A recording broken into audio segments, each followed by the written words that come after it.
In this video, you'll learn 3 ways of creating a soft-edged shape in watercolor. For this lesson, you'll need a 1/16 sheet of watercolor paper taped to a support board on which you've drawn a grid like this.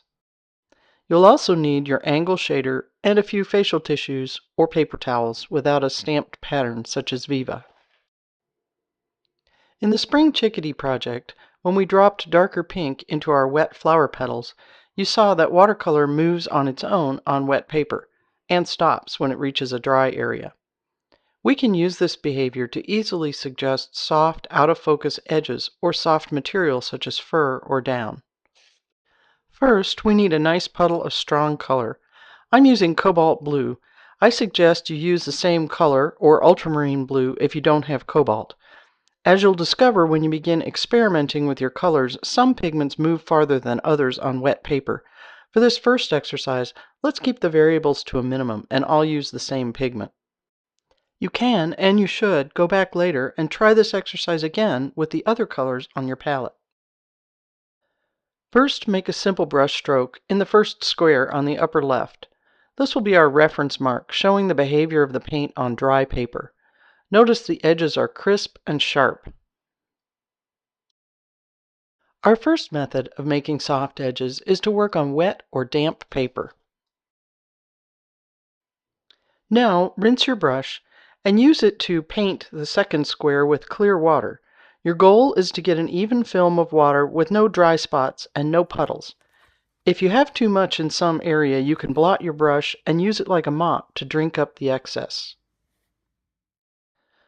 Watch this area as it dries. We want to make a brush stroke when the paper still has a film of water on the surface. Exactly how much isn't so important. What matters is that you observe carefully how much water is on the surface and then make a brush stroke similar to the one you made on the dry paper. If you manage to make your brush stroke while there was still a film of water on the surface of your paper, the edges of your brush stroke should creep a little and appear a bit fuzzy. In the next square, we'll repeat this process. Let it dry a little more or less than last time and observe what happens. The most important thing is to observe the relationship between how moist the paper looks and how much the paint moves. This is too subtle to show up well on video. It's even pretty hard to see when you're watching someone else do it. Every watercolorist needs to observe this for themselves. Try again in the last 2 squares, letting things dry more or less as you wish, and observe what happens. Humidity can dramatically affect how long it takes the paper to dry to a certain dampness, so it's a good idea to do this sort of testing at the beginning of a painting session, especially if the weather changes or you're traveling.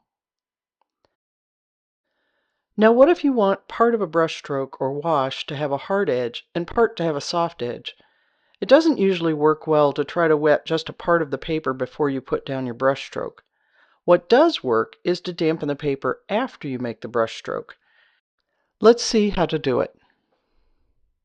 Make your brush stroke on dry paper, and then immediately rinse your brush thoroughly and blot it on your towel to remove excess moisture. Now we're going to let the belly of the brush glide over the paper next to the side of the edge we want to soften, with just the tip grazing the wet paint, like this.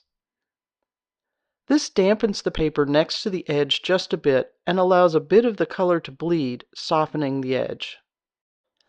When to do this, and how much water to have on your brush to get the amount of softness you want takes experimentation, observation, and practice, and some luck. Each brush and brand of paper behaves a little differently, and each pigment moves a little differently, so give yourself plenty of opportunities to see and feel and observe it for yourself. Use the remaining squares in this row to experiment with different amounts of moisture on your brush and different timing. Don't get too fussy about achieving some particular result. Instead, try to explore the variety of results and be curious about what happens when. One thing that you might discover as you play with this is if your brush is very wet, wetter than the brush stroke that you just put down, instead of color migrating out into the dampened paper, the water on the brush floods back into the brush stroke, carrying pigment with it. This is called a bloom or back run. You might find it annoying right now while you're trying to learn to soften an edge, but it can be really useful later on to be able to make them on purpose. We'll learn more about blooms and how to use them in a later video.